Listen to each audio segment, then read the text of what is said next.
Hello students, आजकल बहुत सारे स्टूडेंट्स का मेरे पास एक ही सवाल आ रहा है कि सर आप पढ़ाई कंटिन्यू करें या पढ़ना छोड़ दें, या फिर सर पढ़ाई में बिल्कुल मन नहीं लग रहा है। चाहे वो 10th क्लास के स्टूडेंट हो, चाहे 12th क्लास के स्टूडेंट हो, चाहे उनका एक पेपर बचा है, किसी के 2 बचे हैं, किसी के 3 पेपर बचे हैं। जिनके पेपर नहीं बचे हैं उनके सामने तो ये क्वेश्चन है ही नहीं। तो सबसे पहला सवाल तो यही आता है कि सर स्टडी करें या स्टडी करना बंद कर दें। तो मैं आपको बताऊंगा बेटा, स्टडी तो आपने करनी है, whether you have given the exams of 10th class और 12th क्लास। अगर आपका एक सब्जेक्ट बचा है, 2 बचे हैं या 3 सब्जेक्ट बचे हैं, आपको स्टडी कंटिन्यू रखनी है। क्योंकि कल को अगर अपने एडवर्स कोई डिसीजन आ गया सीबीएसई का, सीबीएसई ये कह देती है भाई हम तो एग्जाम कंडक्ट करेंगे, तो उस केस में आप क्या करेंगे? फिर आपको एकदम से प्रॉब्लम हो जाएगी। तो इससे बेटर है कि आप डेली थोड़ा थोड़ा अपना पढ़ता रहिए।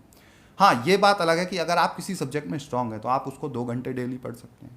अगर आपका सब्जेक्ट वीक है तो आपको बहुत ज़रूर पढ़ना चाहिए, आपको स्टडी कंटिन्यू रखनी चाहिए। क्योंकि पढ़ा हुआ एक तो कभी वेस्ट नहीं जाता, दूसरा हमें फ्यूचर की अनसर्टेनिटीज़ को लेकर के हमेशा तैयार रहना चाहिए। कल को कोई भी डिसीजन अगेंस्ट में आ जाता है, अगर डेली तो न्यूज़ आ रही है एग्ज़ाम कैंसिल होंगे, ये होगा वो होगा, लेकिन 1% मान लीजिए अपने एडवर्स में आ गया डिसीजन, तो आप फिर क्या करेंगे? ठीक है, तो फर्स्ट थिंग इज दैट कि आपको स्टडी कंटिन्यू रखनी है।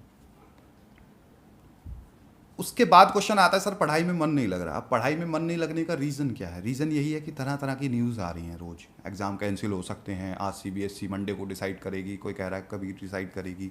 ठीक है, डेली स्टोरीज चला रहे हैं यूट्यूबर, रात को 10-10 15-15 मिनट की वीडियोस बना देते हैं आपके लिए, ऐसा हो गया वैसा हो गया। मेरे कोई कह रहा है मेरे लिंक है सीबीएसई में, मेरे एचआरडी में लिंक है, मैं ये। बेटा, गवर्नमेंट को जो डिसाइड करना है वही करेगी। हम लोग सिर्फ आपको न्यूज़ देते हैं, जो भी लेटेस्ट न्यूज़ आती है आपके सामने रख देते हैं। पढ़ाई में मन ना लगने का एक रीज़न ये भी है कि आप बहुत सारी चीज़ों को एक साथ देख रहे हैं। तो अपनी पढ़ाई पे फोकस करिए, थोड़ा सा यूट्यूब को देखना कम कर दीजिए। हालांकि मैं खुद एक यूट्यूबर हूँ, फिर भी आपको कह रहा हूँ कि यूट्यूब थोड़ा सा कम देखिए, पढ़ाई पे फोकस ज़्यादा रखिए। ठीक है, दुनिया भर की जो बातें हैं उनको सुनने की ज़रूरत नहीं है, टू द पॉइंट जो बातें हैं उन्हीं को सुनिए यूट्यूब पर भी। साथ साथ अपनी हेल्थ का भी ध्यान रखना है आपने, जिससे कि मेंटल प्रेशर कम हो सके आपका। ठीक है, टेंशन नहीं लेनी है किसी भी चीज़ की। ये जो टाइम है, ये डिफ़िकल्ट टाइम है, ये बहुत जल्दी निकल जाएगा। और अब मुझे लगता है 2-4 दिन की ही बात है, बाकी सब फिर आपको क्लियर हो जाएगा। तो आप अगर 1 वीक और पढ़ लेंगे तो कोई नुकसान आपका हो नहीं जाएगा बेटा। और ज़्यादा पढ़ने के लिए मैं कह नहीं रहा हूँ, 2 से 3 घंटा आप पढ़ सकते हैं। हाँ, 11th क्लास का भी अगर आपको पढ़ाया जा रहा है तो आप थोड़ा बहुत जो आपको क्लास में पढ़ाया जाता है ऑनलाइन क्लासेस में, उसी को पढ़ सकते हैं। और 10th क्लास पे फोकस अभी आपको ज़्यादा करना है। ठीक है, जो 10th का आपका पेंडिंग एग्जाम है उस पर अभी आपको फोकस ज़्यादा करना है। 11th का आप केवल जो आपको क्लासरूम में, डिजिटल क्लासरूम में आपके पढ़ाया जा रहा है, उसी पे फोकस करना है आपको।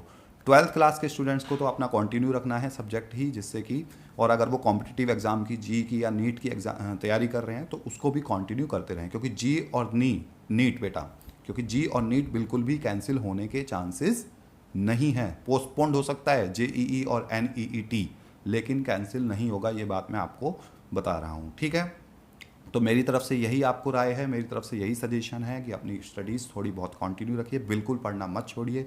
पढ़ाई में मन नहीं लग रहा है, थोड़ा सा फोकस करिए पढ़ाई के ऊपर, इधर उधर की बातों को छोड़ दीजिए। अगर आपको वीडियो अच्छा लगा है तो आप लाइक का बटन प्रेस कर सकते हैं, चैनल को सब्सक्राइब भी कर सकते हैं और शेयर कर सकते हैं मैक्सिमम स्टूडेंट्स को। Thanks for watching creative economics.